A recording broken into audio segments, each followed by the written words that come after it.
മൂലമറ്റം വൈദ്യുത നിലയം അറ്റകുറ്റപ്പണികൾക്കായി അടച്ചതോടെ മൂവാറ്റുപുഴ ആറിലെ ജലനിരപ്പ് ഗണ്യമായി കുറഞ്ഞു. ഒരു മാസത്തേക്ക് പകരം സംവിധാനം ഒരുക്കിയില്ലെങ്കിൽ മൂവാറ്റുപുഴ ആറിനെ ആശ്രയിക്കുന്ന ജലസേചന പദ്ധതികൾ പ്രതിസന്ധിയിലാകും. 3 ജില്ലകളെയാണ് ഇത് പ്രതികൂലമായി ബാധിക്കുക. മൂവാറ്റുപുഴ ആറിലേക്ക് ഒഴുക്കാൻ മലങ്കര ഡാമിൽ 10 ദിവസത്തേക്കുള്ള വെള്ളം ശേഖരിച്ചു വെച്ച ശേഷമാണ് മൂലമറ്റം വൈദ്യുതി നിലയത്തിൽ 1 മാസം നീണ്ടു നിൽക്കുന്ന അറ്റകുറ്റപ്പണികൾ ആരംഭിച്ചത്. എന്നാൽ അറ്റകുറ്റപ്പണികൾക്കായി വൈദ്യുതി ഉൽപാദനം നിർത്തി 2 ദിവസമായപ്പോഴേക്കും മൂവാറ്റുപുഴ ആറിലെ ജലനിരപ്പ് 7 അടിയോളം താഴ്ന്നു.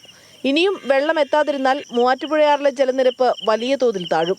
ഇത് എറണാകുളം ജില്ലയിലെ കിഴക്കൻ മേഖലകളെയും മൂവാറ്റുപുഴ ആറിനെ ആശ്രയിച്ച് പ്രവർത്തിക്കുന്ന ജില്ലയിലെ 27 ഇറിഗേഷൻ പദ്ധതികളുടെയും 16 ശുദ്ധജല പദ്ധതികളെയും ബാധിക്കും.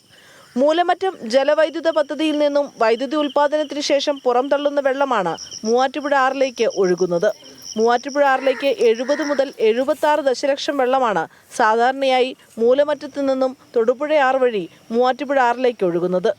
തൽക്കാലം ഭൂതത്താൻകെട്ടിൽ നിന്നുള്ള വെള്ളം പെരിയാർ വാലി, മുളവൂർ, കോതമംഗലം കനാലുകൾ വഴി മൂവാറ്റുപുഴയിലേക്ക് ഒഴുക്കാൻ തീരുമാനിച്ചിട്ടുണ്ട്. മൂലമറ്റത്തു നിന്ന് ഒഴുക്കിയിരുന്ന വെള്ളത്തിന്റെ 4/1 വെള്ളം പോലും പെരിയാർ വാലി കനാലുകൾ വഴി മൂവാറ്റുപുഴയാറിലേക്ക് എത്തിക്കാൻ കഴിയില്ല. വൈക്കത്തിന്റെയും കടുത്തുരുത്തിയുടെയും ആലപ്പുഴ, ചേർത്തല മേഖലകളുടെയും എല്ലാം ശുദ്ധജലം മൂവാറ്റുപുഴ ആറിൽ നിന്നാണ്. ശുദ്ധജല പദ്ധതികളെ മാത്രമല്ല, കാർഷിക മേഖലയായ കിഴക്കൻ മേഖലയിൽ കൃഷിയെയും പുഴയിലെ വെള്ളത്തിന്റെ കുറവ് ബാധിക്കും. മൂലമറ്റം വൈദ്യുതി നിലയത്തിലെ അറ്റകുറ്റപ്പണികൾ 11-നാണ് ആരംഭിച്ചത്. ഡിസംബർ 10 വരെയാണ് ഇത് തുടരുക. ന്യൂസ് മലയാളം, കൊച്ചി.